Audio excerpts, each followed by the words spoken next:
Cruise News Today with Doug Parker. Good morning. Here's your cruise news for Monday, August 11th. We begin with a sad story of a couple whose cruise turned tragic during a shore excursion last week. Two Vietnamese cruise passengers in their 60s drowned off the coast of Milos, Greece, after a woman was swept into the sea by strong winds and currents while taking a selfie at Sarakaniko Beach. Her partner jumped in and tried to save her, but also succumbed.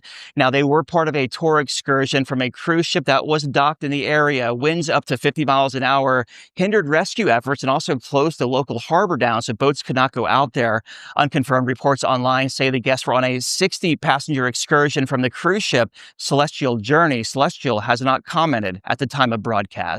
And the world's largest cruise ship, Royal Caribbean Star of the Seas, arrived Port Canaveral for the first time on Saturday. The 248,000 gross registered ton ship will now host a series of preview sailings for media, travel agents, and select guests before its public debut later this month. Diana Ross will serve as the godmother during the ship's naming ceremony on August 16th. And a bomb threat at the Southampton cruise terminal on Friday led to a partial evacuation of P&O's Ventura and closed the cruise port. A 200-meter safety barrier was set up as armed police searched a parked truck in a parking lot.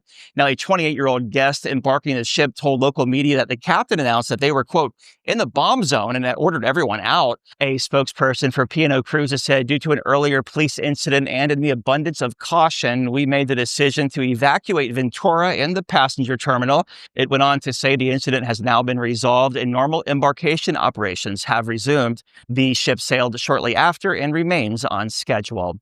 And cruise stocks were down on Friday. Carnival Corporation down 2.2%, 28.37. Royal Caribbean down 3%, 301.44. Norwegian down 2%, 24.00. And Viking down 1%, 56.58. If you have a lead on a story, let us know. Tips at cruiseradio.net. Here in the Middle East, high above Doha in Qatar, I'm Doug Parker with Cruise News Today, enjoying the view one last time before my flight. Have yourself a great Monday.